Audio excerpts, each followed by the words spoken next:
Kaif 6 managerial and financial analysis में जो financial analysis का पोर्शन है, ओरिएंटेशन के बाद जैसे हमारा प्लान था कि आज हमारी फर्स्ट क्लास है और हमने ये एग्री किया था कि last day Thursday Friday Saturday में हम फाइनेंशियल का जो पोर्शन है उसको डिस्कस किया करेंगे।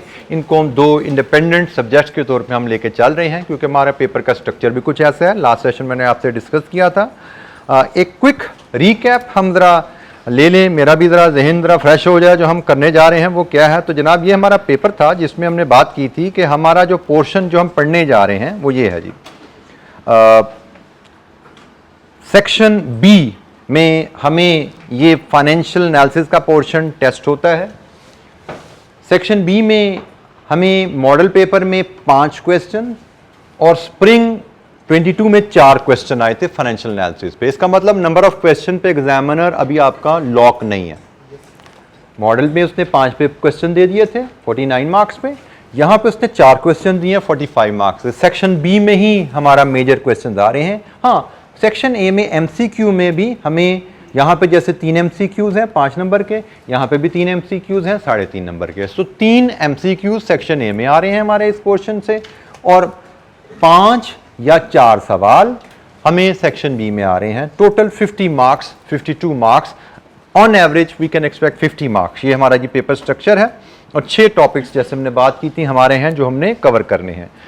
लास्ट लेक्चर में मैं कुछ बातें आपसे कर पाया था, एक आध बात कुछ ओरिएंटेशन के रेफरेंस से, सब्जेक्ट के रेफरेंस से मैं चाहता था मजीद उनको हम टच कर लें before we move to the subject. मैंने एक चीज़ आपको जो शेयर की कि हमने सब्जेक्ट की लर्निंग के लिए रीडिंग को बहुत प्रेफरेंस देनी है। ऑल्दो हमारा सब्जेक्ट 50 मार्क्स का हमारा पेपर है, 50 मार्क्स में से हम एक्सपेक्ट कर रहे होंगे 45 के करीब न्यूमेरिकल होगा, मे बी 5-6 नंबर की हमें थ्योरी भी लिखने को आए। Predominantly it's going to be a numerical paper, numerical portion हमारा जो फाइनेंशियल एनालिसिस है। लेकिन न्यूमेरिकल पोर्शन की जो न्यूमेरिकल की बेसिस है वो हमें थ्योरी में मिलती है। असूल हमें सीखने पड़ेंगे थ्योरी से, फिर उनकी एप्लीकेशन न्यूमेरिकल में होगी। तो रीडिंग की हैबिट को आपने ज़रा अपनी स्ट्रांग रखना है और रिवीजन भी हमें बार बार नोट से करनी है। नोट से पढ़ के चीज सीखेंगे, नोट से पढ़ के रिवाइज करेंगे। Yes, will do pass paper questions a lot, इंशाअल्लाह काफी करेंगे उस पे। और उसमें भी मैंने प्रैक्टिसिंग क्वेश्चन पे आपको बताया था कि आपने सोल्यूशन की हेल्प के बगैर क्वेश्चंस प्रैक्टिस करने हैं। आपकी आदत होनी चाहिए कि आप क्वेश्चंस को पढ़िए पढ़िए पढ़िए, 3 दफा पढ़ना पड़े 4 दफा पढ़ना पड़े, पढ़िए समझिए और फिर उसको अपनी समझ के मुताबिक सवाल को खुद अटेम्प्ट कीजिए। और सवाल को अटेम्प्ट करते हुए हमने बात की थी कि हमारे जो न्यूमेरिकल क्वेश्चन होते हैं उनकी मार्किंग स्कीम इज इंपॉर्टेंट। तो इंशाअल्लाह बुक हमारी होपफुली आज जो फाइनेंशियल एनालिसिस का पोर्शन है बुक शेप में आपको इंशाअल्लाह आज अवेलेबल हो जाएगा। This is what I have been told by the publisher. तो शायद आप कल क्लास में आने से पहले उसको हासिल कर पाएं। तो उसमें हमने कुछ क्वेश्चन जो हमें पास्ट पेपर से मिले हैं उनकी मार्किंग स्कीम भी अटैच की हुई है। मार्किंग स्कीम से हमें पता लगता है कि हमारे न्यूमेरिकल स्टेप वाइज मार्क्स हमें देते हैं और स्टेप वाइज मार्क्स यही हैं कि भाई जो स्टेप्स ठीक करोगे उसके नंबर मिल जाएंगे और जो स्टेप्स गलत होंगे सिर्फ उन्हीं स्टेप्स के नंबर कटेंगे। पहले स्टेप में गलत कैलकुलेशन की वजह से उसकी value second step, third step, fourth step में जा रही है। तो सेकंड, थर्ड, फोर्थ स्टेप की वैल्यूज तो गलत ही हैं लेकिन नंबर वैल्यूज के नहीं होते, नंबर प्रिंसिपल के होते हैं। पहले स्टेप की वैल्यू गलत आई, पहले स्टेप के 2 नंबर कट गए। पहले स्टेप की गलत वैल्यू लेके दूसरा तीसरा स्टेप आपने सही प्रिंसिपल अप्लाई कर दिया तो दूसरे तीसरे चौथे स्टेप के नंबर आपको मिलेंगे पूरे। सो आदत जो हमें डेवलप करनी है कि भाई जो स्टेप हमें आता है वो ठीक परफॉर्म कर दें और जिस स्टेप पे हम फंस रहे हैं ऐसा नहीं कि वहां पे फंस के छोड़ ही देना काम। हमने उस स्टेप की वैल्यू खुद अज्यूम कर लेनी कि भाई मुझे इसकी समझ नहीं आ रही, मैं कर नहीं पा रहा, अज्यूम करो, सवाल पूरा करो। तो हमें जो स्किल डेवलप करनी है बहुत अहम, सवाल को बगैर किसी हेल्प के कंप्लीट करना। ठीक हो जाए, परफेक्ट हो जाए, बड़ी अच्छी बात है, विल बी वेरी ग्लैड। लेकिन अगर हम परफेक्ट नहीं कर पा रहे, कंप्लीट करें अजम्पशन लेकर। और ये बेटा आपको आदत बनानी पड़ेगी घर से। ये बड़ी मुश्किल आदत टू अडॉप्ट है। मैं आपको बड़ा क्लियरली बता रहा हूं कि अजम्पशन लेके सवाल कंप्लीट करना is the toughest habit to adopt, but it is the most important habit to learn if you want to perform well in numerical based paper in CA. तो ये toughest and most important habit to adopt है कि भाई जो आता है वो करना, जो नहीं आता उसकी assumption लेके फिगर्स को ज्यूम करके सवाल को कंप्लीट करना। ये एग्जाम में आप चलो जी एग्जाम में ये कर लेंगे, घर में आंसर देख के सवाल करते रहे हम और एग्जाम में assumption ले लेंगे, ऐसा नहीं होगा। घर में assumption लेकर सवाल करने की आदत डालोगे तो एग्जाम में assumption लेकर सवाल कर पाओगे। तो इसलिए घर में सवाल गलत हो जाए हमें उसके टेंशन नहीं है, हमें इस चीज पे खुश होना है कि हमने सवाल कंप्लीट किया।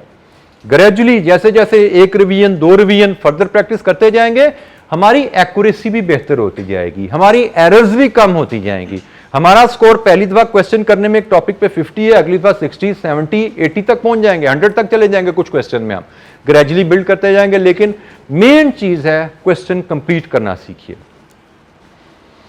अच्छा, ये एक चीज जो मैंने आपसे क्विकली थोड़ी सी बात करूंगा एग्जाम स्ट्रेटजी पे, वो हमने डिस्कस नहीं की। आगे भी जब हम पास पे क्वेश्चन कर रहे होंगे साथ साथ चीजें रिपीट करते रहेंगे, लेकिन exam strategy is very critical.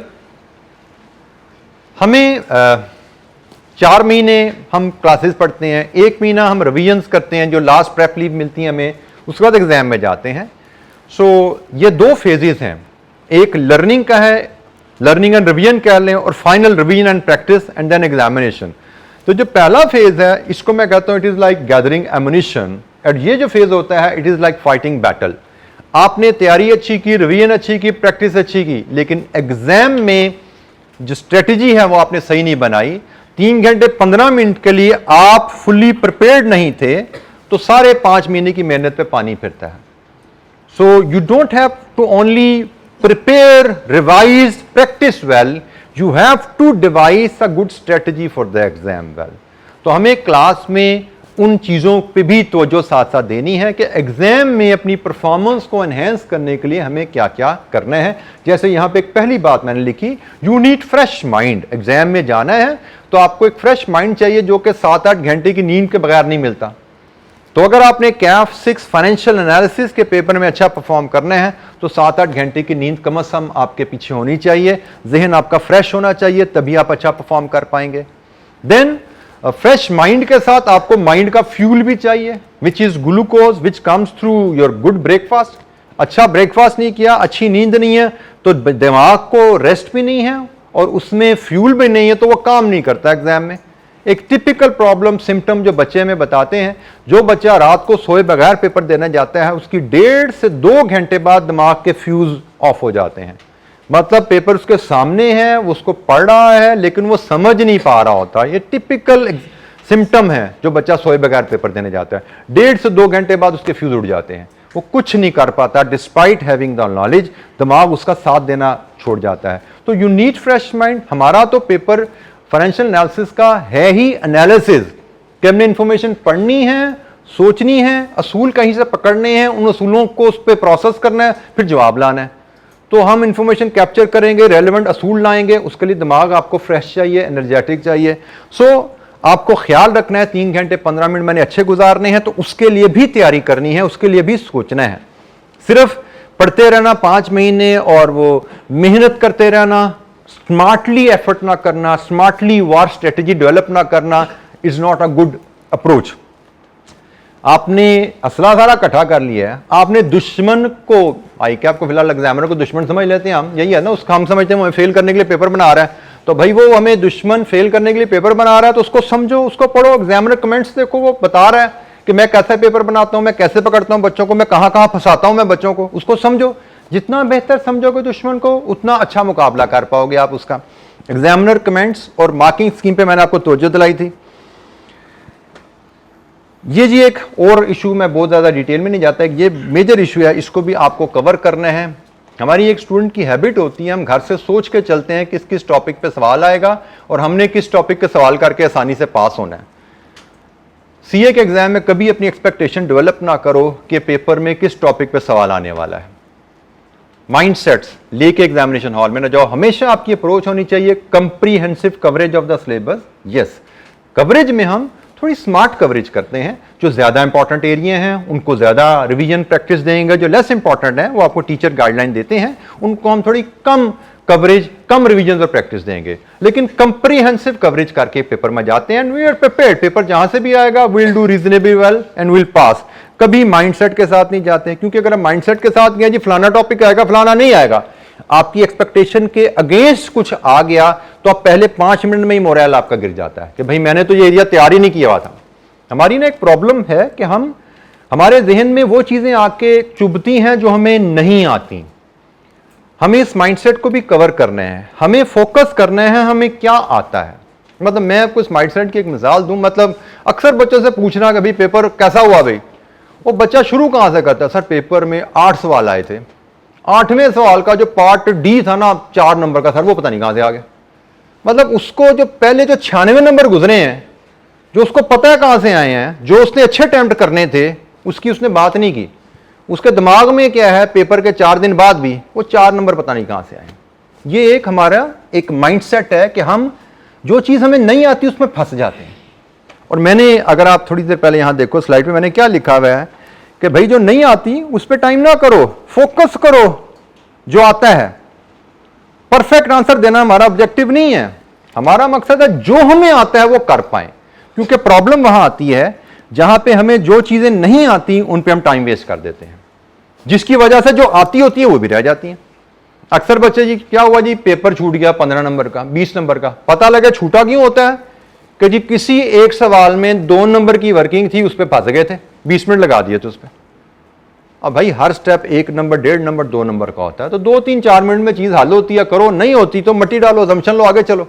सवाल कंप्लीट करो, परफेक्ट करने के पीछे नहीं जाना, सवाल कंप्लीट करने के पीछे जाना है। हां जो चीज जो स्टेप्स आते हैं परफॉर्म कर लो, जो नहीं आते उनकी टेंशन नहीं लेनी, क्योंकि 100 में से 50 नंबर लेके पास होते हैं। मतलब 100 में से 50 लूज भी कर दें तो पास होते हैं। 100 नंबर का पर्चा कर लोगे, 50 की गलतियां भी कर दे तो पास हो। तो 50 की गलतियां तो बहुत ज्यादा गलतियां होती हैं, लेकिन 50 की गलतियों का रूम आपको तब मिलेगा ना जब 100 का पर्चा किया होगा। पर्चा जब 65 का किया तो गलतियों का रूम कितना है, 15।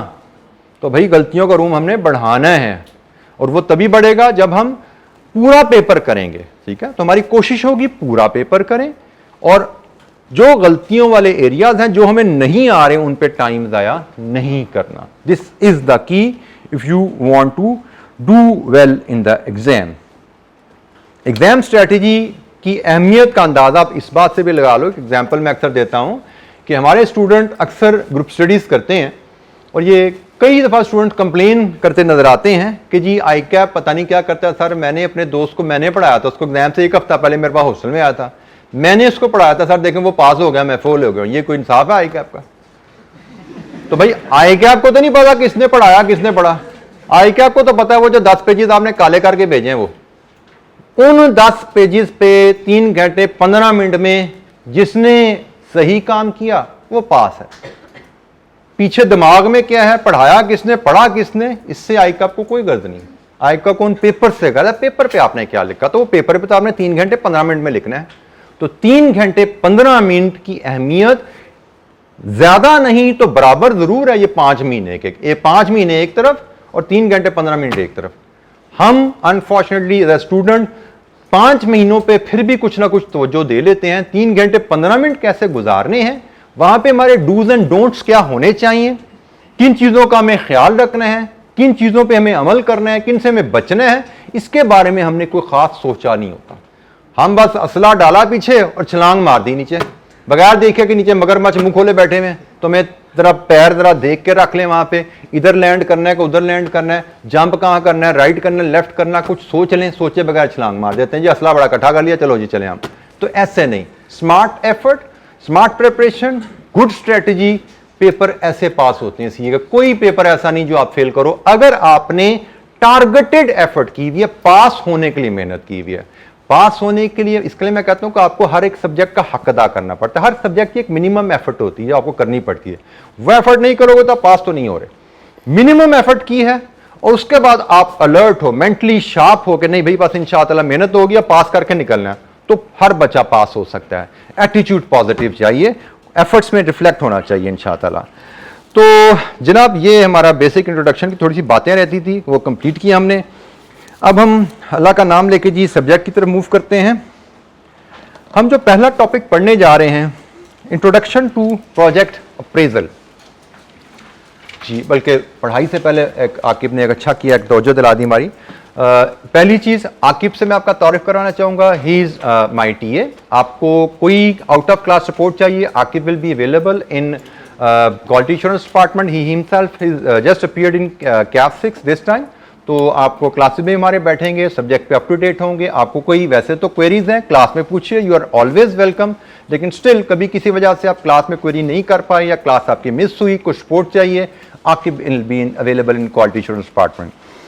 दूसरी बात, मैं डिजिटल बोर्ड यूज़ कर रहा हूँ। मैं वाइट बोर्ड जितने क्वेश्चन करूँगा डिजिटली हमारे पास यहाँ पेज होगा, उस पर मैं सारे क्वेश्चन सॉल्व किया करूँगा और ये मेरे पास एक तरह PDF शेप में अवेलेबल हो जाएंगी। तो ये मैं आपसे रेगुलरली शेयर इंशाअल्लाह करना चाहूँगा। उसमें क्या है कि हम एक फिर व्हाट्सएप ग्रुप एक क्रिएट करेंगे जिसमें एक इस क्लास का एक बॉयज़ का ग्रुप हो जाएगा, एक गर्ल्स का ग्रुप हो जाएगा, जिसमें मैं ये अपना वाइट बोर्ड डेली जो क्वेश्चन वगैरह करवाऊंगा वो आपसे शेयर करता रहूँगा, ताकि अगर नोट करने में आपसे कोई कमी बेशी हो जाए तो आप वहाँ से उसको देख सको। और दूसरी बात उसमें यह है कि अगर आपके कोई क्वेरीज हैं जो आप क्लास में नहीं पूछ पाए, घर में पढ़ते हुए कोई सवाल आया, वो सवाल अपने वहाँ पे आप पूछ पाओगे, थोड़ी पिक्चर्स के थ्रू, थोड़ा वॉइस नोट के थ्रू आप वहाँ पे सवाल पूछ पाओगे। तो उस तरह ग्रुप का फ़ायदा ये होता है कि बात का साथी आपस में एक दूसरे की हेल्प कर देते हैं। अगर एक दूसरे की हेल्प ना हो पाए तो आई विल बी अवेलेबल। मैं भी कोशिश करता हूँ कि विद इन 24 आवर क्वेरीज को रिस्पॉन्ड कर दूँ मैं इंशाअल्लाह। तो उस व्हाट्सएप ग्रुप के लिए groups I have already created, लेकिन आप लोगों को उसमें ऐड करने के लिए मैंने जो वॉइस का ग्रुप है उसके में आकिब इज अवेलेबल। सो मैं वॉइस से आकिब का नंबर शेयर कर रहा हूँ। आकिब नंबर आप काइंडली बोलिएगा। 0317 44 60 501। ये जी आकिब का नंबर है। Aqib is in that group. तो तमाम स्टूडेंट्स कैफ 6 लिख के, जो मेल स्टूडेंट्स हैं कैफ 6 लिख के इस नंबर पे व्हाट्सएप कीजिए। आप कैफ 6 लिखिए, व्हाट्सएप कीजिए। Aqib will send you invitation link to join the WhatsApp group. ठीक है, तो उस व्हाट्सएप ग्रुप पे फिर हम कनेक्ट हो जाएंगे, आप मेरे साथ आकिब के साथ कनेक्ट हो जाएंगे। तो वहाँ पे फिर हम क्वेरीज भी डिस्कस कर पाएंगे और मटेरियल भी हम शेयर कर पाएंगे। कोई हमने मटेरियल एडिशनल शेयर करना है, कोई टेस्ट हुए हैं, कोई टेस्ट के आपके आंसर शेयर करने हैं, कोई इस तरह की चीज़ें हैं, कोई आपकी क्वेरीज हैं, तो हम एक चैनल हमारे पास कम्युनिकेशन का अवेलेबल हो जाएगा। As regards female, I need a volunteer. एक फीमेल जो ये काम जो मैंने मेल में आकिब के जिम्मे लगाया, मैं चाहता हूँ फीमेल में आप में से कोई जिम्मेदारी ले सके, उसको मैं ग्रुप में ऐड कर लूँ और फिर फीमेल उस बच्ची को अपना व्हाट्सएप इसी तरह करेंगी और वो बच्ची फिर इनविटेशन थ्रू लिंक भेज देगा। तो एक वॉलंटियर मुझे फीमेल में से चाहिए जी बेटा। तो आप एक काम कीजिए बेटा, आप इस पे ये मैंने कैफ 6 का नंबर लिया, यहाँ पे अपना नाम और नंबर लिख के मुझे दे दीजिए बेटा, पीछे पास ऑन कर दीजिए, तो मैं आपको फिर उस ग्रुप में ऐड कर दूंगा। तो बाकी साथी आपको फिर ये शेयर कर लें, आप इनसे नंबर शेयर कर लीजिएगा या आपको फिर रिक्वेस्ट भेज देंगी, तो वहाँ से आप फिर इनको इन्विटेशन भेज दीजिएगा। तो ये इंशाअल्लाह आज हमारे चैनल भी हमारा एक्टिव हो जाएगा। बुक का मैंने बता दिया, इंशाअल्लाह book will be available to you. आज शाम तक इंशाअल्लाह बुक आ जाएगी आपके पास। थैंक यू बेटा। तो अब हम मूव करते हैं जी सब्जेक्ट की तरफ। तो पहले हर सब्जेक्ट को शुरू करते हुए हम उसकी सिग्निफिकेंस देखते हैं क्या है। हम ये जो टॉपिक पढ़ने जा रहे हैं इस पे but I expect compulsory question, मतलब वैसे तो कहीं ना कहीं कोई टॉपिक मिस भी हुआ है, जैसे मॉडल पेपर में, ये मॉडल पेपर है, वर्किंग कैपिटल पे लॉन्ग क्वेश्चन नहीं आया, सिर्फ MCQ आया था। और ये स्प्रिंग 22 में 2 टॉपिक्स मिस हुए हैं, एक ये मिस हुआ है और एक ये मिस हुआ है। लेकिन इफ़ यू आस्क मी, ये टॉपिक मैं डिफरेंट सब्जेक्ट्स में ACCA में CA में पढ़ाता रहा हूँ पिछले 20-22 साल से, तो आई डोंट एक्सपेक्ट ये टॉपिक कभी कैफ 6 से मिस होगा। तो मेरे हिसाब से सबसे अहम और मस्ट अपीयर टॉपिक है, 14 मार्क्स, और इसके बाद में मार्क्स भी आप देख सकते हैं, सबसे बड़ा क्वेश्चन हमें आया हुआ है इस टॉपिक पे। ठीक है जी, तो सबसे अहम टॉपिक मस्ट अपीयर और सबसे इंपॉर्टेंट टॉपिक इस लिहाज से कि सबसे बड़ा क्वेश्चन इस एरिया से में आ रहा है। तो हम इस पे अपनी discussion, introduction to project appraisal, हम इस टॉपिक से अपनी बात शुरू कर रहे हैं। एक आपने आदत अपनी जहन में रखनी है कि मैं आपको कह रहा हूं कि नोट्स आपने पढ़ने हैं, बार बार पढ़ने हैं, हमने पढ़ने हैं, रटना कुछ नहीं है, ये याद रखना। हमने पढ़ने हैं बार बार समझने के लिए, असूलों को याद रखने के लिए और असूलों की अंडरस्टैंडिंग के लिए। हमें कुछ रट्टा नहीं लगाना। इस पूरे सब्जेक्ट में, सिर्फ प्रिंसिपल और असूल समझने हैं। हमें उनकी अंडरस्टैंडिंग होनी चाहिए। कोई पूछे कि भाई ये चीज़ क्या होती है, इसको कैसे ट्रीट करते हैं, तो हमें बेशक अपनी ज़बान में, उर्दू में, पंजाबी में बताने के काबिल होना चाहिए, लेकिन सही समझ होनी चाहिए। That is important. तो हमारी तो जो अंडरस्टैंडिंग पे रहनी है। क्लास में मैं सवाल करवाता हूं। मैंने क्यों डिजिटल बोर्ड आपको मैं कहा कि अक्सर बच्चों को जल्दी होती है नोट कर लें, तो नोट करना is not the objective. Treatment किए रैशनल लॉजिक सीखना वो ऑब्जेक्टिव है। नोट आपको मैं खुद शेयर कर लूंगा, भाई जो मैंने कराया ये लो, सब की सब मैं प्रिंट आपको, जैसी टूटी फूटी राइटिंग है मैं आपको पीडीएफ बना के उसकी शेयर कर लूंगा। तो कोई कमी बेशी भी रह जाए नोट करने में, उसकी टेंशन नहीं है। समझने में कोई गलती नहीं होनी चाहिए, वो क्लियर होनी चाहिए। नहीं समझ आ रही, क्वेश्चन पूछिए, बार बार क्वेश्चन पूछिए, ठीक है। किसी भी एरिया में कोई दिक्कत है, कोई इशू है, क्वेश्चन पूछे से ना हिचकिचाइए। अच्छा जी, capital investment, introduction to capital investment appraisal. ये capital investment introduction to project appraisal, ये हमारा टॉपिक है। और ये प्रोजेक्ट जो हम पढ़ते हैं, ये कैपिटल प्रोजेक्ट की कहानी है। इसमें हम कैपिटल प्रोजेक्ट की अप्रेजल की बात कर रहे हैं, ठीक है जी। तो कैपिटल एक्सपेंडिचर क्या है, जिसकी अप्रेजल या एवैल्यूएशन हमें करनी है, जिसकी हमें फिजिबिलिटी टेस्ट करनी है। तो पहले हम कैपिटल और रेवेन्यू एक्सपेंडिचर में डिफरेंशिएट करते हैं। Capital expenditure which results in acquisition of non current assets of और an improvement in their earning capacity. Non current asset buy करें या नॉन करंट एसेट की अर्निंग कैपेसिटी बढ़ाने पे जो खर्चा होता है, उसको हम कैपिटल एक्सपेंडिचर कहते हैं। कैपिटल एक्सपेंडिचर में मेन इश्यू हमारा क्या होता है कि हमें फैसला आज करना है कि हम ये कैपिटल एक्सपेंडिचर करें या ना करें, लेकिन उस फैसले के नतीजे में जो बेनिफिट हमें आना होता है वह अगले कई सालों में आना होता है। तो this is the issue with decision over capital expenditure. हमने अप्रेजल पढ़नी है, एवैल्यूएशन का तरीका पढ़ना है कि हम कैपिटल एक्सपेंडिचर के डिसीजन को यस या नो कैसे एवैल्यूएट करें। For example, one decision could be कि हम अपनी कैपेसिटी को बढ़ाने के लिए एक नई मशीन बाय करें, यस या no, how to evaluate. Issue क्या है, मशीनरी आज खरीदनी है, लेकिन खरीदनी क्यों है, ताकि हम इसको अगले 5-10 सालों में इस्तेमाल करके कुछ रिटर्न कमा सकें। अब वो कितनी रिटर्न होगी, ये सारे एस्टिमेट्स होने वाले हैं। तो फ्यूचर बेनिफिट्स को एस्टिमेट करके आज इन्वेस्टमेंट को एवैल्यूएट करना कि इन्वेस्टमेंट करना फीजिबल है या नहीं, this is going to be our topic, capital project appraisal. Capital investment को एवैल्यूएट करना, फ्यूचर बेनिफिट्स को एस्टिमेट करके, ये हमारा टॉपिक है। बाद अब इसको कंपैरिजन में हमने रेवेन्यू एक्सपेंडिचर की बात की है। रेवेन्यू एक्सपेंडिचर क्या जी, जो कि आपको फॉर द पीरियड में इनकम स्टेटमेंट में डायरेक्ट चार्ज किया जाता है, for the purpose of business इनकर किया जाता है। ये सेलिंग एक्सपेंसेस होते हैं, ये एडमिन एक्सपेंसेस होते हैं, ये फाइनेंस चार्जेस होते हैं, और ये इनकर किए जाते हैं to maintain existing earning capacity of non current asset. Capital expenditure क्या है, नॉन करंट एसेट की अर्निंग कैपेसिटी बढ़ाने के लिए इनकर किए जाते हैं, और ये इनकर किए जाते हैं मेंटेन करने के लिए, repair and maintenance of plant and machinery, वो आपका रेवेन्यू एक्सपेंडिचर है। हमारा स्कोप कैपिटल एक्सपेंडिचर डिसीजंस को एवैल्यूएट करना है। There are different tools which are available for the evaluation of capital project appraisal। एक हमारे पास बेसिक टेक्निक है, ये हम कैफ 6 में कवर करने जा रहे हैं। वैसे इसके अलावा भी कई टूल्स हैं, वो आप इंशाअल्लाह CFA 4 में आएंगे तो वहां पे पढ़ेंगे।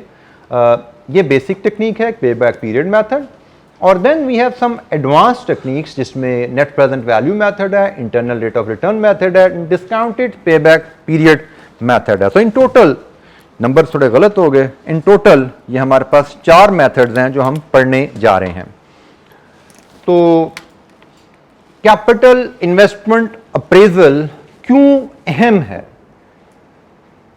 इसकी वजह यह है, there are number of reason जिसकी वजह से हम कहते हैं कैपिटल प्रोजेक्ट अप्रेजल अहम है। रीजन नंबर 1, कैपिटल एक्सपेंडिचर में large amounts of funds involve होते हैं। Capital investment usually large amounts involve होती हैं, इसलिए यह हमें बड़ी अमाउंट खर्चनी है, सोच समझ के फैसला करना, किसी टूल की मदद से अच्छा फैसला करना, एक ये इशू है। दूसरा, कैपिटल प्रोजेक्ट अप्रेजल अहम क्यों है कि हम जो भी फैसला आज करेंगे, जो मशीनरी आज ले लेंगे हम, वो मशीन अगले कई साल, क्योंकि कैपिटल एसेट कई साल इस्तेमाल होता है ना, वो कई साल हमारे इस्तेमाल में रहनी है। तो इसलिए भी हमें सोच समझ के फैसला करना है कि जो भी फैसला आज हो गया अच्छा फैसला है तो उसके फ्रूट्स हम एंजॉय करेंगे कई साल। बुरा फैसला हो गया फिर हम कई साल रिग्रेट करेंगे उसका, क्योंकि एसेट एक बार ले लिया जाए तो एक ह्यूज अमाउंट आप इन्वेस्ट कर देते हो, फिर उसको आपको लेके कैरी करना पड़ता है। गलत फैसला होगा तो हम उसको सफर करेंगे हम, तो इसलिए सोच समझ के फैसला करना होता है। तो डिफरेंट टूल्स हैं जो हमें डिफरेंट अंदाज में, अपने अपने अंदाज में फैसला करने का तरीका सिखाते हैं। सबसे पहला टूल है जी pay back period method. It's a very basic tool. पे बैक पीरियड मेथड कहता है कि आपने किसी प्रोजेक्ट में इन्वेस्टमेंट करना या नहीं करना, उसके लिए उस प्रोजेक्ट का पे बैक कैलकुलेट करो। जिन प्रोजेक्ट्स को आप इवैल्यूएट कर रहे हो फॉर इन्वेस्टमेंट, उन प्रोजेक्ट्स का पे बैक कैलकुलेट करो। पे बैक क्या होता है जी? Pay back is the time period which a capital project will take to earn and pay the investment back. क्योंकि आप कैपिटल प्रोजेक्ट लगाते हो रिटर्न के लिए ना, आपने कोई इन्वेस्टमेंट की है फिक्स्ड एसेट में, किस लिए? अर्निंग के लिए। पे बैक पीरियड मेथड कहता है जी आप अंदाजा लगाओ, जो प्रोजेक्ट में आप पैसा लगाना चाहते हो, आप अंदाजा लगाओ वो प्रोजेक्ट कितने अरसे में पैसा आपका कमा के वापस करेगा। That is the pay back period of the project. Simple example, एक फॉर्मूला हमारे पास है। पे back period method is initial investment divided with annual cash benefit. ये केस है अगर आपका इवन एनुअल रिटर्न आ रही है, अगर आपकी रिटर्न इवन है, हर साल बराबर रिटर्न आ रही है, तो आप इस फॉर्मूला की मदद से पे बैक पीरियड कैलकुलेट कर सकते हो। फॉर एग्जांपल एक्टिविटी 1 का डाटा हमारे पास है। अगर हमारी इनिशियल इन्वेस्टमेंट 1 लाख रुपए है और ये इन्वेस्टमेंट करने से सालाना हम 25,000 कमाएंगे, तो हमारा पे बैक कितना है? 4 years. Very simple calculation of पे बैक, कि हम जो इन्वेस्टमेंट कर रहे हैं वो इन्वेस्टमेंट कमाई से कितनी देर में वापस आएगी। 1 लाख इन्वेस्ट करेंगे तो 25,000 सालाना कमाते हैं, तो इसका मतलब 1 लाख 4 साल में वापस आता है। एक और एग्जांपल, 1 लाख इन्वेस्ट करें, सालाना 35,000 कमाएं, कितने साल लगे जी? 2.86 ईयर्स। इसको हम अल्टरनेटिवली 0.86 जो है इसको मंथ्स में भी कन्वर्ट कर सकते हैं। 12 से मल्टीप्लाई करके कितने मंथ्स बने? 0.86 को 12 से मल्टीप्लाई कर दें तो ये मंथ्स बन जाते हैं 4. इसको हम 4 मंथ्स लिख लेते हैं, तो हम लिख सकते हैं 2.86 ईयर्स और अप्रोक्सीमेटली 2 ईयर्स 4 मंथ्स। 4 मंथ तो नहीं बनते यार, 0.86 इंटू 12, 0.86 इंटू 12 क्या होता है?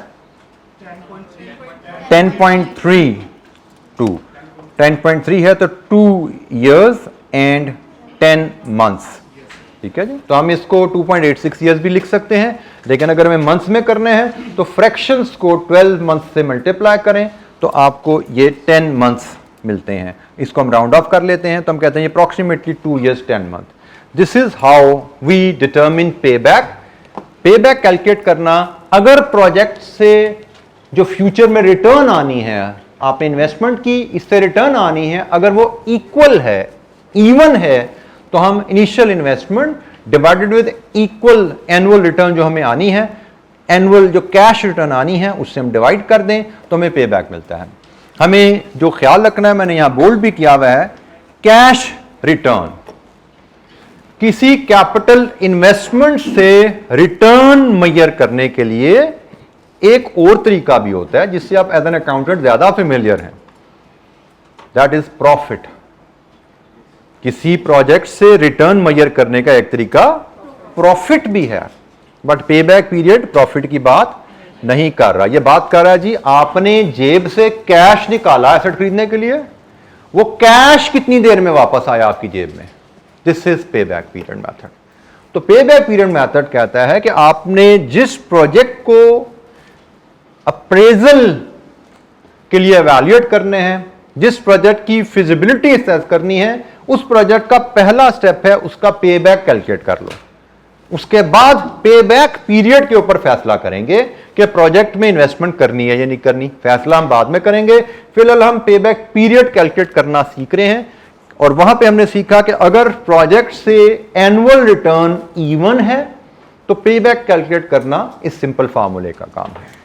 Any question? पे बैक पीरियड। जी बेटा। ये जो एनुअल कैश रिटर्न है ये फोरकास्टेड एस्टिमेट है? जी बिल्कुल, ये फोरकास्ट और एस्टिमेट है। ये बात हमने पहले की कि कैपिटल इन्वेस्टमेंट में एक चैलेंज ये है कि हमने कैपिटल इन्वेस्टमेंट आज करनी है और उससे जो हमें रिटर्न आनी है वो फ्यूचर में आनी है। तो हमें फ्यूचर की रिटर्न एस्टिमेट करनी पड़ती है कि अंदाजन हमें कितनी रिटर्न आएगी इस इन्वेस्टमेंट के नतीजे में। तो ये एनुअल रिटर्न जो हम यहां पे ले रहे हैं, इट इज एनुअल एस्टिमेटेड। एक वर्ड आप ऐड बेशक कर लीजिए, annual estimated cash benefit, future का एस्टिमेटेड कैश बेनिफिट है। जी बेटा। सर इस एस्टिमेट के लिए जो कोई मेथड्स हैं उसको स्पेसिफाई करें? बेटा आप जब प्रोजेक्ट कोई करना चाहते हैं तो सबसे पहले इस प्रोजेक्ट का एक आइडिया जनरेट होता है। फॉर एग्जांपल हम कहते हैं जैसे मेरे पास आजकल एक प्रोजेक्ट की फिजिबिलिटी की असाइनमेंट आई हुई है, पोल्ट्री फीड मिल, एक हमारा कराची का क्लाइंट है वो लगाना चाह रहा है, तो उन्होंने कहा जी आप हमें पोल्ट्री फीड मिल की फिजिबिलिटी करके दीजिए। तो फिजिबिलिटी जब आपने करनी होती है तो उसमें सबसे पहले एस्टिमेट डेवलप किए जाते हैं। सबसे पहला एस्टिमेट इनिशियल, मतलब सर्वे वगैरह हम छोड़ देते हैं, पहले इनिशियल इन्वेस्टमेंट का किया जाएगा। कितनी लैंड चाहिए होगी, कितने कवर्ड एरिया की बिल्डिंग बनेगी, प्लांट कितने का आएगा, स्टॉक खरीदना पड़ेगा प्लांट चलाने के लिए, अल्ड़ा बल्ड़ा इन्वेस्टमेंट कितनी होगी। फिर आप देखते हो जब हम इन्वेस्टमेंट कर देंगे तो हम प्रोडक्शन शुरू करेंगे, तो हमारी पर केजी प्रोडक्शन कॉस्ट कितनी आएगी, हम सालाना कितनी प्रोडक्शन करेंगे, वो प्रोडक्शन सालाना हम कितने की बेचेंगे, रेवेन्यू माइनस कॉस्ट। ये सारे अंदाजे लगाए जाते हैं कि जी अगले 4-5 साल में हमारे अंदाजा है कि हम इतने यूनिट्स इस प्राइस पे बेचेंगे, इतने केजी इस कॉस्ट पे बनाएंगे, नेट हमें सालाना इतना बचेगा। ये सारा अंदाजा है based on our survey, based on our discussion, ठीक है जी, based on our maybe questionnaire जो हमने भरवाए होंगे, मिले होंगे सप्लायर से, बायर से, कस्टमर से, उन सब के ऊपर हमने एनालिसिस करके, सर्वे करके चीजें एस्टिमेट की होती हैं, और उस एस्टिमेट को फिर हम यहाँ पे लेके आते हैं, ये फाइनल टूल शेप में अप्लाई करते हैं। जी एनी अदर क्वेश्चन, कोई और सवाल? जी बेटा। जी बेटा।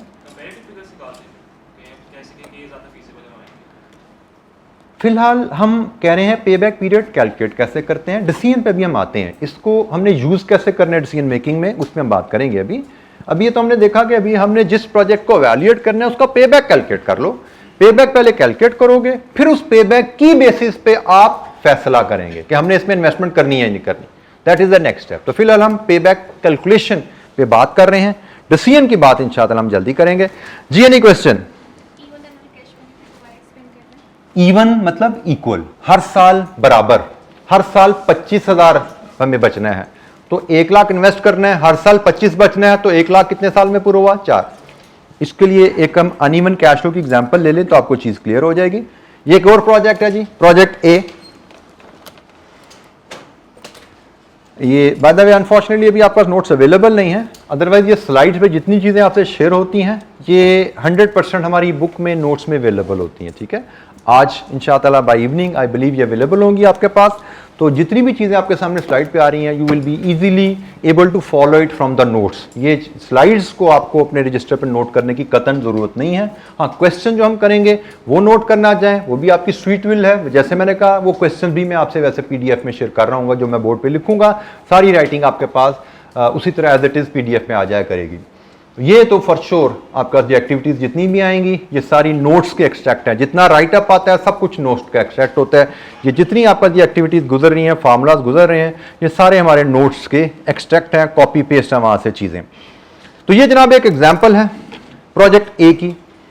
Project A, consider the project A having following expected cash flows as under and expected cash flows as under and calculate its pay back period. अब यहां पे इशू क्या है, इन्वेस्टमेंट 90 मिलियन की है और ये उसकी रिटर्न्स हैं। पहले साल 40 मिलियन नेट कैश फ्लो आएगा, दूसरे साल 30, 20 और 5 साल बाद प्रोजेक्ट की लाइफ खत्म हो जाएगी, मशीनरी बिक जाएगी, 4000 रेजिडुअल वैल्यू। रेजिडुअल वैल्यू से मुराद आप अपना कैपिटल एसेट डिस्पोज ऑफ करेंगे, वो एज स्क्रैप इतने का बिकेगा। अब ये प्रोजेक्ट कैश होता है और यहां पे कैश फ्लोज हमारे इवन नहीं है, तो यहां पे वो फॉर्मूला नहीं लग सकता भाई कि initial investment over annual return. Uneven cash flow जब होते हैं, हर साल कैश फ्लो रिटर्न हमें डिफरेंट आ रही है, तो इसका पेबैक निकालने के लिए हमें एक कॉलम बनाना पड़ता है क्यूमुलेटिव कैश फ्लोज का, कि हम हर स्टेज के ऊपर हम देखते हैं इन्वेस्टर की नेट पोजीशन क्या है। जैसे जब प्रोजेक्ट शुरू किया और इन्वेस्टर की जेब से 90 मिलियन आउटफ्लो हुआ, ये इन्वेस्टर की नेट पोजीशन है एट द स्टार्ट। एक साल गुजर गया, 90 में से 40 वापस आ गया, अब नेट पोजीशन क्या है 50 नेगेटिव। एक और साल गुजरा, 30 वापस आ गया, स्टिल नेगेटिव 20। एक और साल गुजरा, 0। तो जनाब पेबैक कितना हुआ? Payback period is 3 years. Uneven cash flows होते हैं तो फिर हम फार्मूला इस्तेमाल नहीं करते, हम क्यूमुलेटिव कैश फ्लोज का कॉलम बनाते हैं। हमने प्रोजेक्ट के कैश फ्लोज, इन्वेस्टमेंट और फिर एनुअल रिटर्न फोरकास्ट की हुई है। इन्वेस्टमेंट के साथ एनुअल रिटर्न, सालाना क्या रिटर्न आएगी, हर साल की अलहदा अलहदा रिटर्न फोरकास्ट की हुई है। और फिर हम देखना चाहते हैं कि इनिशियल इन्वेस्टमेंट कितने सालों में वापस आ रही है। हर साल के एंड पे देखते जाइए आपकी कैश फ्लो पोजीशन क्या है। जहां पे इन्वेस्टमेंट आपकी 0 होगी, रिकवर होगी, दैट इज योर पे बैक। सो अनइवन कैश फ्लोज आए अगर किसी प्रोजेक्ट से, तो उनका पे बैक कैसे कैलकुलेट करना है? It is very simple. एक और एग्जाम्पल अनइवन कैश फ्लोज के साथ ही, ये प्रोजेक्ट बी का केस है जी। इनिशियल इन्वेस्टमेंट 20 मिलियन है और ये जनाब इसकी सालाना रिटर्न्स हैं, और फिर 5 साल लाइफ, 5 साल बाद इसका residual value, scrap value, asset आपका बेच देंगे, कहानी खत्म हो जाएगी इस प्रोजेक्ट की, 2 मिलियन में बिकेगा। इसका पेबैक लेना है तो जनाब प्रोजेक्ट शुरू किया 20 नेगेटिव, 1 साल बाद 10 नेगेटिव, 2 साल बाद 2 नेगेटिव, 3 साल बाद 4 पॉजिटिव। इसका मतलब पे बैक 2 साल और कुछ महीने में कंप्लीट हो जाता है। तो जब ये टाइम कितना लगा, इसके लिए हम क्या करते हैं कि हमारा 2 इयर्स प्लस जो पीरियड हमें चाहिए, फ्रैक्शन जो है वो आसानी बड़ी है, हमें रिमेनिंग पैसे कितने हैं और नेक्स्ट ईयर में टोटल पैसे कितने आ रहे हैं। क्या आया जी?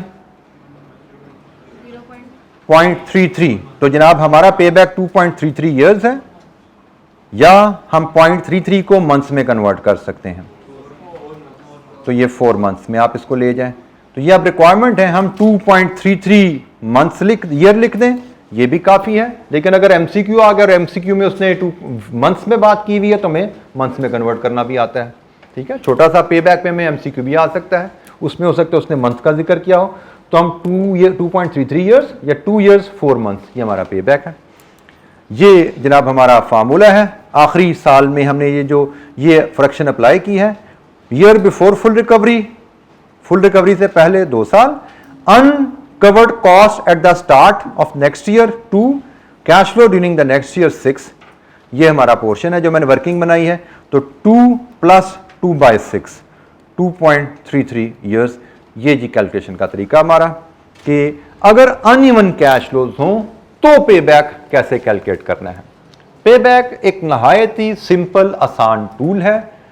हमें इन्वेस्टमेंट की अमाउंट पता हो, हमें सालाना कैश रिटर्न पता हो, प्रोजेक्ट लगाने से हमें क्या आएगी, तो पे बैक पीरियड निकालना इवन कैश फ्लोज या uneven cash flows, it's a very simple activity. पे बैक पीरियड पे हम 1.5-2 नंबर का एमसीक्यू ही शायद एक्सपेक्ट करें, इससे ज़्यादा शायद हमें वहाँ पे कुछ नज़र ना आए। हमें ज़्यादा एक्सपेक्टेशन होगी एडवांस टूल्स की जो हमने पढ़ने हैं इंशाअल्लाह। जैसे मैंने कहा 3 टूल्स के मैंने आपको नाम लिया, एक नेट प्रेजेंट वैल्यू मेथड, एक internal rate of return method और एक discounted pay back period method. ये हमारे थोड़े एडवांस टूल्स हैं। हम एक्सपेक्ट कर रहे होंगे कि हमें उन पे क्वेश्चन सेक्शन बी में नजर आएगा। पे बैक पे अगर कुछ आया तो एमसीक्यू हमें एक आध आ सकता है, नॉट मोर देन दैट। जी एनी क्वेश्चन, कोई सवाल? अनकवर्ड कॉस्ट फुल रिकवरी से पहले, ये जो है ये फुल रिकवरी से पहले का साल और ये फुल रिकवरी से पहले अनकवर्ड कॉस्ट 2, ये हमारी अनकवर्ड कॉस्ट है। और then cash flow during the next year, यहां पे ये नेक्स्ट अनफॉर्चुनेटली मिसिंग है, cash flow during the next year,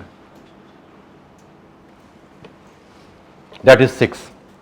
full recovery से पहले साल 2 और अनकवर्ड कॉस्ट उस साल में 2 और recovery cash flow in the next year total 6 है। तो 2/6 किया तो हम कह क्या रहे हैं यहाँ पे भाई तीसरे साल में टोटल 6 आने हैं, हमें तो तीसरे साल में 2 चाहिए, तो 2/6 इज द टाइम पीरियड जिसमें हमें 2 मिल जाएगा। 1/3 ईयर्स लगते हैं, 0.33 ईयर्स लगते हैं। जी एनी क्वेश्चन? जी बेटा, नेट रेवेन्यू माइनस कॉस्ट, जो जेब में आपके वापस आए, ठीक है। जो इन्वेस्टर ने जेब से पैसे निकाले, इन्वेस्टर ने कारोबार में 20 डाला, इन्वेस्टर की जेब में वापस, तो इन्वेस्टर की जेब में वापस तो वही जो नेट अर्निंग आएगी वही आएगा ना, रेवेन्यू माइनस कॉस्ट जो बच रहा है वो उसकी जेब में आ रहा है। तो इन्वेस्टर ने 20,000 दिया प्रोजेक्ट के शुरू में, साल बाद उसको 10 बच के जेब में वापस आ गया, कारोबार चलता जा रहा है, दूसरे साल कारोबार ने उसको 8 कमा के दे दिया, तीसरे साल उसको 6 कमा के दिया एंड सो ऑन। ये नेट कैश फ्लोज हैं। जी एनी अदर क्वेश्चन, कोई और सवाल? जी बेटा। बेटा बिजनेस लाइफ की बात करें तो रियलिटी में तो बिजनेस में ये रेंट पे इकट्ठा कैश तो नहीं आता, ड्यूरिंग द होल ईयर आप कमाते हो, बट पूरे साल में कितना आया वो टोटल एंड पे इकट्ठा होता है। यस, इस पे भी हमारी बात होनी है, बट ये जो हम बात कर रहे हैं 10, ये पहले साल के दौरान हमने पूरे साल में थोड़ा थोड़ा अगर कमाया ना, इकट्ठा तो नहीं कमाया जाता, पूरे साल की सेल एंड पे इकट्ठी तो नहीं होती, डेली बेसिस पे मंथली बेसिस पे कुछ ना कुछ हम कमा रहे होते हैं, लेकिन पूरे साल में पहले साल में हमने कितना कमाया, एक साल में इतना कमाया, दूसरे साल में इतना कमाया एंड सो ऑन। इसीलिए हम कह रहे हैं कि 2 सालों में हमने इतना कमा लिया था, तीसरे साल में कमाया तो 6, तो हमें तो 2 चाहिए, तो वो 4 महीने में कमा लिया होगा हमने। जी एनी क्वेश्चन, कोई और सवाल? पे बैक पीरियड कैलकुलेट करना। अच्छा जी, पे बैक पीरियड का डिसीजन रूल, हमने पे बैक पीरियड कैलकुलेट क्यों कर रहे हैं? कैपिटल प्रोजेक्ट अप्रेजल के लिए, कैपिटल इन्वेस्टमेंट डिसीजन के लिए कि हमें इन्वेस्टमेंट करनी है या नहीं करनी। तो जनाब प्रोजेक्ट अप्रेजल के लिए फैसला करते हुए हमें 2 तरह से डिसीजन रूल सीखने, एक फिजिबिलिटी का रूल होगा और एक कंपैरिजन का रूल होगा। फिजिबिलिटी का रूल, प्रोजेक्ट में इन्वेस्ट करें या ना करें, तो उसके लिए हमारे पास गाइडलाइन अवेलेबल है। हम प्रोजेक्ट का पेबैक जो हमने कैलकुलेट किया, इसको कंपेयर करते हैं स्टैंडर्ड पेबैक से। स्टैंडर्ड पेबैक हर ऑर्गेनाइजेशन का अपना होता है। कहां से आता है इसकी कैलकुलेशन इज नॉट पॉसिबल। ये हर ऑर्गेनाइजेशन, हर बिजनेसमैन की अपनी सोच होती है। फॉर एग्जाम्पल, मैं अगर बहुत कामयाब बिजनेसमैन हूं तो मेरा पेबैक हो सकता है स्टैंडर्ड 3 साल हो कि भाई कारोबार उसी में पैसा लगाना जो 3 साल में वापस करे। आप अगर एक नए बिजनेसमैन हो, आप तो भी कारोबार सीखना भी चाहते हो, तो आप तो कहोगे यार 5 साल में भी वापस करे मैं लगा लूंगा, क्योंकि मैं कारोबार सीखना चाहता हूं। तो हर बिजनेसमैन का पेबैक अपना होता है। तो स्टैंडर्ड पेबैक से आप कंपेयर करते हो प्रोजेक्ट के पेबैक को। अगर प्रोजेक्ट पेबैक आपके स्टैंडर्ड से जल्दी पैसे वापस कर रहे हैं तो आप प्रोजेक्ट एक्सेप्ट करते हैं, आपके लिए वो प्रोजेक्ट फीजिबल है। लेकिन अगर प्रोजेक्ट का पेबैक आपके स्टैंडर्ड से ज्यादा है तो आप प्रोजेक्ट को रिजेक्ट कर देते हैं। सो पेबैक कैलकुलेट कैसे किया जाता है और पेबैक को लेके फैसला कैसे किया जाता है, वेदर टू इन्वेस्ट और नॉट। अल्टीमेटली हमें पेबैक टूल का इस्तेमाल किया है फिजिबिलिटी फैसला करना। हम पेबैक पढ़ क्यों रहे हैं? कैपिटल इन्वेस्टमेंट करें या ना करें। तो पेबैक पीरियड का मेथड हमें सिखाता है कि आप जिस प्रोजेक्ट को इवैल्यूएट करना चाहते हैं उस प्रोजेक्ट का पेबैक कैलकुलेट कीजिए और फिर इस रूल के मुताबिक स्टैंडर्ड पेबैक से कंपेयर करके फैसला कर लीजिए। तो अगर हम बात करें, हमारी ऑर्गेनाइजेशन का स्टैंडर्ड 3 इयर्स है, तो which of the above project will be acceptable, A और बी? हमारी ऑर्गेनाइजेशन का स्टैंडर्ड पे बैक 3 years है, which project should be acceptable. वैसे तो हम कह सकते हैं कि दोनों ही एक्सेप्टेबल, दूसरा भी मीट तो कर रहे हैं ना, ठीक है, तो हमारे हिसाब से तो दोनों ही फिर एक्सेप्टेबल बनते हैं, दोनों ही एक्सेप्टेबल बनते हैं, क्योंकि प्रोजेक्ट ए भी 3 साल को मीट कर रहा है, तो मैं इसको साइन को ऐसे भी कर सकता हूं, प्रोजेक्ट पे बैक इज लेस देन और इक्वल टू, चलिए इसको हम इससे थोड़ा सा मॉडिफाई कर देते हैं, even then it is acceptable. Reject हम सिर्फ तब करेंगे जब प्रोजेक्ट पे बैक स्टैंडर्ड से ज्यादा है, उस केस में रिजेक्ट होते हैं, तो हम कहते हैं हमारा तो ए भी एक्सेप्टेबल है, बी भी एक्सेप्टेबल है। फिर बाज़ कात हमें कहा जाता है कि भाई 2 ऑप्शन है, दोनों में से बेहतर कौन सा है। तो जैसे हमने 2 प्रोजेक्ट एवेल्युएट किए, हमें कहा जाए प्रोजेक्ट ए बी में से बेहतर कौन है, तो रूल है जिस प्रोजेक्ट का पे बैक शॉर्टर है, जो पैसे जल्दी वापस कर रहा है वो बेहतर है। पे बैक पीरियड मेथड के मुताबिक जो प्रोजेक्ट पैसे जल्दी वापस करता है वो बेहतर है। हमें कंपैरिजन रूल की जरूरत तब पेश आती है जब प्रोजेक्ट म्यूचुअली एक्सक्लूसिव हो, म्यूचुअली एक्सक्लूसिव प्रोजेक्ट्स अगर होंगे तो फिर हमें, म्यूचुअली एक्सक्लूसिव का मतलब होता है कि दोनों इकट्ठे नहीं किए जा सकते, दोनों में से कोई एक करना है। वैसे तो हमने कहा ना दोनों फीजेबल हैं, हमने तो यहां पे क्या फैसला देखा था कि प्रोजेक्ट ए भी फीजेबल है, बी भी फीजेबल है, तो दोनों कर सकते हैं, दोनों कर लो। लेकिन अगर ये म्यूचुअली एक्सक्लूसिव हो, मतलब दोनों में से कोई एक ही करना है, तो बेहतर करेंगे ना। तो बेहतर कौन सा होता है, जिसका पे बैक शॉर्टर है, B is better. Mutually exclusive project की मिसाल, आपके पास 2 इन्वेस्टमेंट की ऑप्शन है, 2 प्रोजेक्ट की ऑप्शन है, मिसाल हाँ जी हम लेते हैं, फॉर एग्जाम्पल मेरे पास एक पीस ऑफ लैंड है, एक पीस ऑफ लैंड है, मेरे पास ऑप्शन है कि मैं उस पीस ऑफ लैंड पे सीमेंट की फैक्ट्री लगाऊं या शुगर की फैक्ट्री लगाऊं। मैंने दोनों की फिजिबिलिटीज बनाई, दोनों का पे बैक कैलकुलेट कर लिया, दोनों ही फीजेबल है, तो क्या मैं दोनों कर सकता हूं? पीस ऑफ लैंड तो एक है ना, तो ये म्यूचुअली एक्सक्लूसिव हो गया ना। अगर तो पीस ऑफ लैंड 2 होते और पैसे भी मेरे पास खुले होते, मैं दोनों कर लेता, लेकिन अगर पीस ऑफ लैंड एक है तो फिर ये दोनों प्रोजेक्ट में से एक किया जा सकता है। तो एक करना है तो कौन सा करेंगे, जिसका पे बैक शॉर्ट है, शॉर्टर पे बैक इज बेटर। सो हम कैपिटल प्रोजेक्ट की अप्रेजल के लिए हम प्रोजेक्ट में इन्वेस्टमेंट कितनी रिक्वायर्ड है अपफ्रंट वो एस्टिमेट करते हैं। प्रोजेक्ट में इन्वेस्टमेंट करने के नतीजे में फ्यूचर में रिटर्न्स हमें क्या आएंगी, कैश फ्लो रिटर्न। दूसरा तरीका रिटर्न मेजर करने का क्या है, प्रॉफिट्स। अकाउंटिंग प्रॉफिट भी बिजनेस से रिटर्न मेजर करने का तरीका है ना, लेकिन हमने यहां पे कैश फ्लो मेजर करने हैं। प्रॉफिट्स और कैश फ्लोज में डिफरेंस होता है, कैश फ्लो स्टेटमेंट बनानी पड़ी भी आपने, तो यू अंडरस्टैंड प्रॉफिट्स और कैश फ्लोज में फर्क होता है। तो हमने इन्वेस्टमेंट अप्रेजल करते हुए, प्रोजेक्ट अप्रेजल करते हुए कैश फ्लोज लेने होते हैं कि कारोबार से हमें कैश फ्लोज कितना ही हम कमाएंगे, और पे बैक पीरियड कहता है जो पैसा जेब से गया वो पैसा कितनी देर में वापस आता है, ये मेजर करो हर प्रोजेक्ट के लिए, और फिर ये असूल के मुताबिक फैसला करो। जी बेटा क्वेश्चन करना चाहते जी, एनी क्वेश्चन, कोई और सवाल? जी बेटा। सर ये जो हम एनुअल कैश फ्लो का एस्टिमेट कर रहे हैं या at the start of investment कर रहे हैं ना, जी बिल्कुल।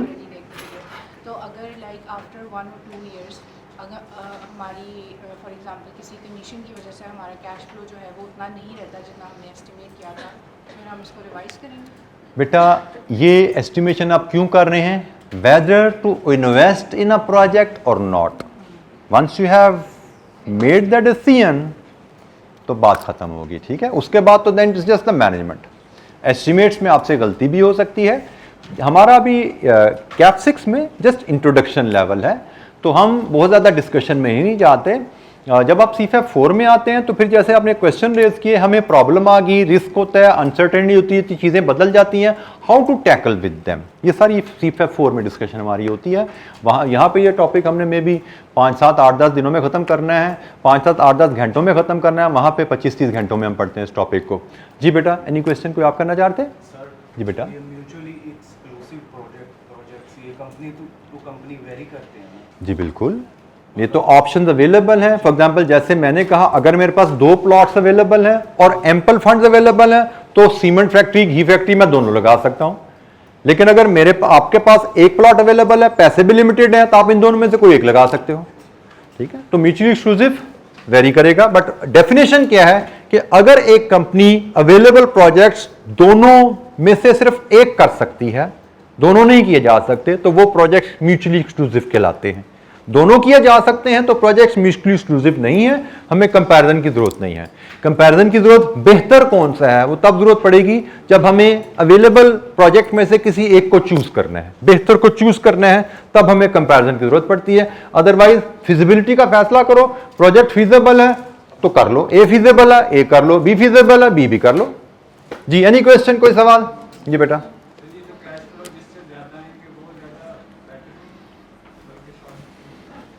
पेबैक पीरियड का असूल कहता है जिस प्रोजेक्ट का पेबैक कम है, जिस प्रोजेक्ट में इनिशियल इन्वेस्टमेंट जल्दी वापस आती है वो बेहतर है।